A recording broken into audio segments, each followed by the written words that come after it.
बच्चे गुस्सा मत दिला मुझे वरना तेरी मृत्यु निश्चित है। क्या एक शब्द पूरी दुनिया को शमशान बना सकता है?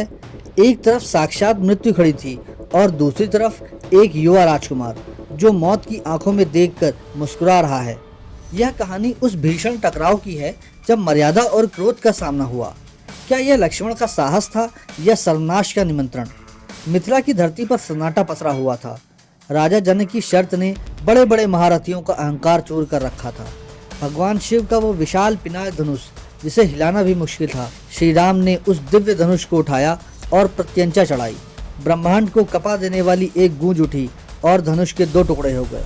लेकिन यह सिर्फ एक धनुष नहीं टूटा था, उस महायुद्ध का शंखनाद था जिसकी आहट दूर पर्वतों तक पहुंच चुकी थी। महेंद्रगिरी पर्वत से काल की तरह चलकर आए भगवान परशुराम। उनकी आंखों में प्रलय की अग्नि थी और हाथ में वो भयंकर फरसा जिसने 21 बार धरती को क्षत्रिय विहीन कर दिया था। पूरी सभा थरथर कांप रही थी। परशुराम की दहाड़ गूंज उठी। इसकी आयु समाप्त हो गई है जिसने महादेव के इस धनुष का अपमान किया है। बड़े बड़े शूरवीरों ने अपनी आंखें झुका ली क्योंकि सामने साक्षात काल खड़ा था। लेकिन तभी उस मौत के सन्नाटे को चीरते हुए लक्ष्मण की आवाज गूंजी, एक ऐसी आवाज जिसमें डर नहीं बल्कि व्यंग था।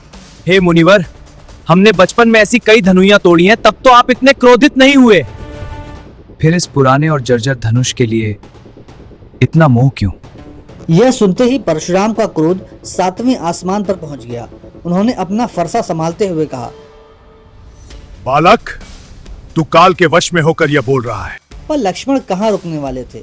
उन्होंने स्पष्ट कह दिया, वीर पुरुष डराते नहीं, युद्ध करते हैं। जब वातावरण विनाश की ओर बढ़ने लगा तब मर्यादा पुरुषोत्तम श्री राम बीच में आए।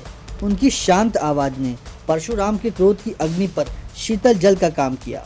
राम की विनम्रता और उनके दिव्य स्वरूप को देखकर परशुराम समझ गए कि यह कोई साधारण बालक नहीं बल्कि स्वयं नारायण हैं।